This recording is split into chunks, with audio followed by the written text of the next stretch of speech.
রচিত হবে, এর চেয়ে লজ্জাজনক কলঙ্কজনক ইতিহাস বাংলাদেশের ইতিহাসে কখনোই রচিত হয় নাই।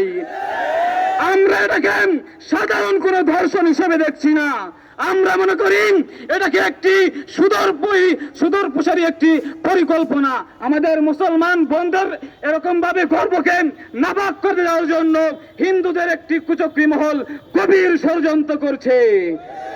আমি এই সরকারকে বললাম, আপনারা ক্ষমতায় বসে কৃষি কাজ করেন। আপনারা আমার বন্ধুর্ষিতা হয়, আমরা 24 পরবর্তী বাংলাদেশে যেই বৈষম্যহীন ইনসাফ ভিত্তিক কল্যাণকর রাষ্ট্র দেখতে চেয়েছিলাম, সেই রাষ্ট্র আমরা পাই নাই। আবু সাইদ মুগ্ধরা যেই রাষ্ট্র গঠন করতে চেয়েছিলাম, সেই রাষ্ট্রে কোনো বোন তার নিরাপত্তা নিয়ে ভোগবে না, কিন্তু সেই রাষ্ট্র আমরা পাই নাই।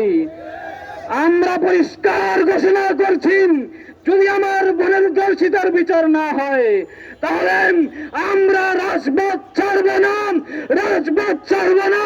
আমাদের আন্দোলন চলবে চলবে চলবে ইনশাআল্লাহ।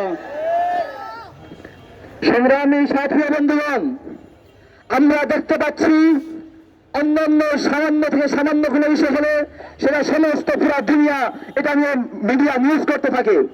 আমার বোন ধর্ষণ হয়েছে, এ পর্যন্ত কয়টা মিডিয়া এটা নিয়ে পোস্ট করেছে, কয়টা মিডিয়া এটা নিয়ে নিউজ করেছে? এটা কি শুধুমাত্র ইসলামের কারণে তারা হীনবন্যতা উঠছে?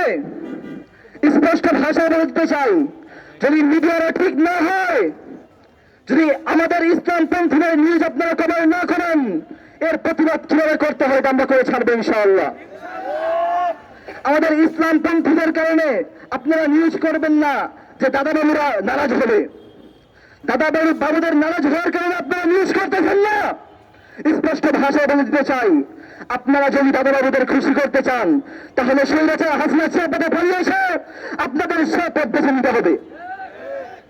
এ পর্যায়ে গুরুত্বপূর্ণ আলোচনা নিয়ে আসছেন কলেজ মাদ্রাসার শিক্ষার্থী বাইজিদ হোসেন।